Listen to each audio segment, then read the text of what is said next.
The municipality of Cortero is a third-class municipality.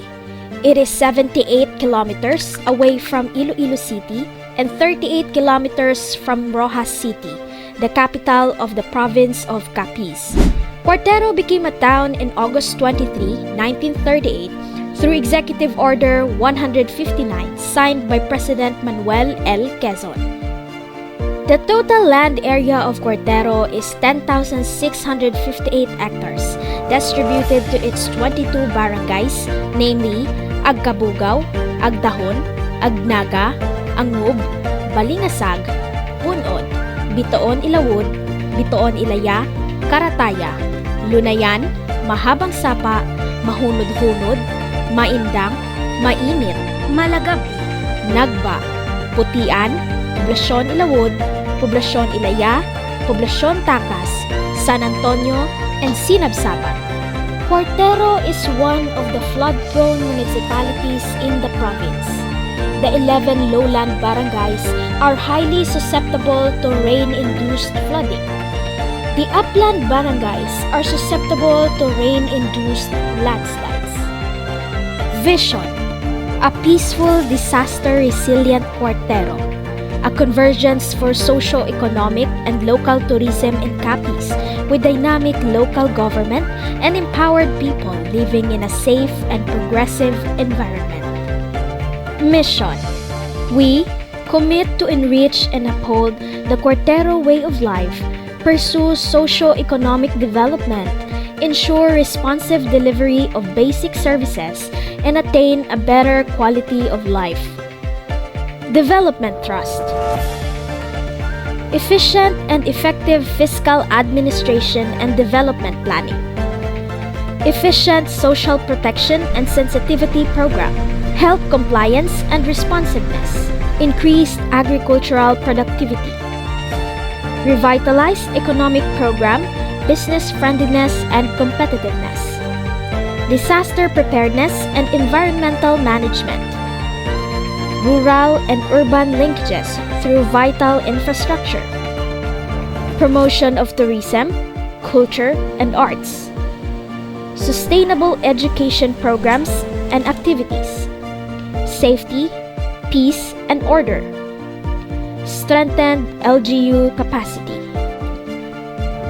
Way back in 2021 or early 2022, the Community-Based Monitoring System or CBMS was introduced to the municipalities of Capiz by the Philippine Statistics Authority or PSA. Out of 17 municipalities, only 2 municipalities took the initiative to pursue the CBMS LGU-funded program. The municipality of Cortero is one of the 2 municipalities that piloted the CBMS in Capiz. We established the CBMS Coordinating Board under the administration of our late municipal mayor, Honorable Jomari H. Opiniano, together with the CBMS focal person who was also our data privacy officer, our late municipal planning and development coordinator, ENP Loida L. Bourbon.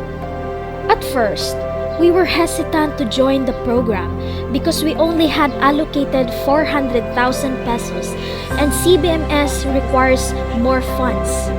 Sa pagpanikasog sang amon MPDC kag sa suporta sang executive nga ginapangunahan ni Mayor Opiniano, kaupod sa mga department heads kag legislative, kaupod si Vice Mayor Tito L. Mayo, kag ang 16th Sangguniang Bayan members, nakatipo kami sang dugang nga pundo para matigayon ang proyekto.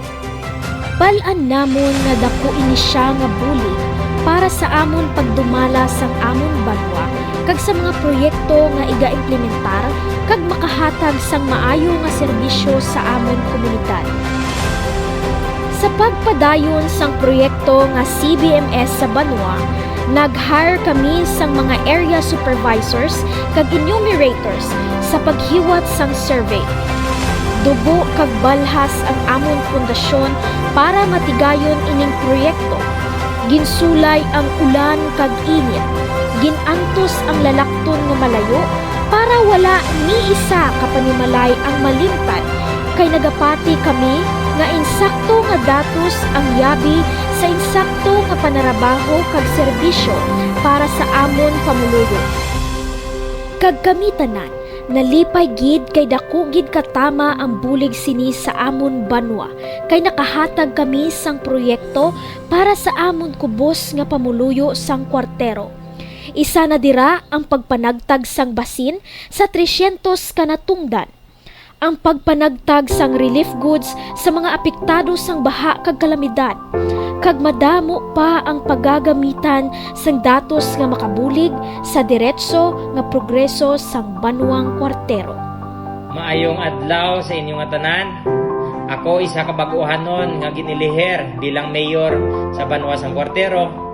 Ako si Stephen Chris Opiniano, bata ni Anay Mayor Jumari Opiniano nga nagapasaligid nga akon padayunon ang ginumpisahan sang akon amay, akon pagit pagkasuportahan sa putob sang akon masarangan ang mga programa sang PSA CBMS para sa pumuluyo sang banwa sang kwartero at para sa diretso progreso kwartero.